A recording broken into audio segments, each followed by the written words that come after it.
കൂടി അവരെന്തായാലും ഇപ്പം ഇവിടെ രണ്ടുപേരും ഇവിടെ കൊണ്ടുവന്നു. ഏകദേശം 23,65,000 രൂപയ്ക്ക് ഇവിടെ തന്നെ പണയം വെച്ചു. ഇവർ പേര് മാത്രമല്ല, ഇതിന് കൂട്ടിക്കൊടുത്ത വേറൊരാളും കൂടെ ഉണ്ട്.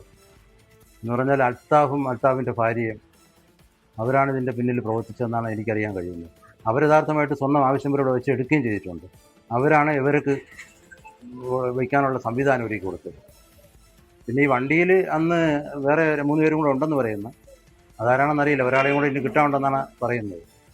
വ്യാജ ആധാർ കാർഡ് ഉപയോഗിച്ച് ഈ സ്വകാര്യ ധനകാര്യ സ്ഥാപനങ്ങളിൽ എത്തുകയും മുക്കുപണ്ടം പണയം വെച്ച് പൈസ തട്ടുകയുമാണ് ഈ പ്രതികൾ ചെയ്യാറുള്ളത്. അതിലെ പ്രധാനികളാണ് ഇപ്പോൾ പിടിയിലായിരിക്കുന്നത്. 30 ലക്ഷത്തോളം രൂപ ചിതറ ഭാഗത്ത് നിന്ന് മാത്രം ഒരു സ്വകാര്യ സ്ഥാപനത്തിൽ നിന്ന് തട്ടിയ കേസിലാണ് പ്രതികൾ പിടിയിലായിരിക്കുന്നത്.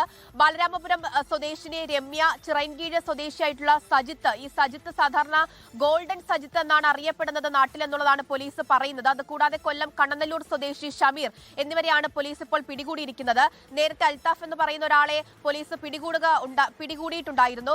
ഇവർ അവലംബിക്കാറുള്ള ഒരു രീതിയുണ്ട്. അതായത് എവിടെയാണോ തട്ടിപ്പ് നടത്തേണ്ടത് ആ സ്വകാര്യ സ്ഥാപനം കണ്ടെത്തി കഴിഞ്ഞാൽ ആ സ്ഥലത്തേക്ക് പോവുകയും ആ സ്ഥലവുമായി കേന്ദ്രീകരിച്ച് നിൽക്കുന്ന ഒരു സ്ഥലപ്പേര് കണ്ടെത്തി അതിൽ വ്യാജ ആധാർ കാർഡ് നിർമ്മിക്കുകയുമാണ് ചെയ്യാറുള്ളത്. അതിനുശേഷം ഈ രമ്യ ആ ധനകാര്യ സ്ഥാപനത്തിലേക്ക് എത്തുകയും അവിടുത്തെ ആളുകളുമായിട്ട് ഒരു പരിചയം പുതുക്കി വെക്കുകയും ചെയ്യാറുണ്ട്. അതിനുശേഷം പിന്നീട് വീട് പണി നടക്കുന്നുണ്ട്. അതിനു വേണ്ടിയിട്ട് സ്വർണ്ണം പണയം വെക്കുന്നു. പൈസ ആവശ്യമുണ്ട് എന്നത് അവരെ ബോധ്യപ്പെടുത്തുന്നു. അങ്ങനെ സ്വർണം കൊണ്ടുപോയി പണയം വയ്ക്കുന്നു, പൈസ അവിടെ നിന്ന് എടുക്കുന്നു. അതാണ് അവർ ചെയ്യാറുള്ള രീതി എന്നുള്ളത്. കടയ്ക്കൽ ഭാഗത്തൊക്കെ തന്നെ മറ്റ് ധനകാര്യ സ്ഥാപനങ്ങളിലും ഇവർ ഇത്തരത്തിൽ തട്ടിപ്പുകൾ നടത്തിയിട്ടുണ്ട്. പക്ഷേ ഇവിടെ സംഭവിച്ചത്, ഇവിടെ ഈ ധനകാര്യ സ്ഥാപനത്തിലെ ആളുകൾക്ക് ചെറിയൊരു സംശയം ഉണ്ടായതാണ്. അതായത് ആദ്യം സംശയം തോന്നി. അങ്ങനെ ഈ സ്വർണ്ണാഭരണങ്ങൾ, പണയ ഉരുപ്പടികൾ പരിശോധിച്ചു. പക്ഷെ അത് സ്വർണ്ണമാണ് എന്നുള്ളതാണ് ആദ്യം കണ്ടെത്തിയിട്ടുണ്ടായിരുന്നത്. അങ്ങനെ അവർക്ക് പൈസ കൊടുത്തു വിടുകയായിരുന്നു.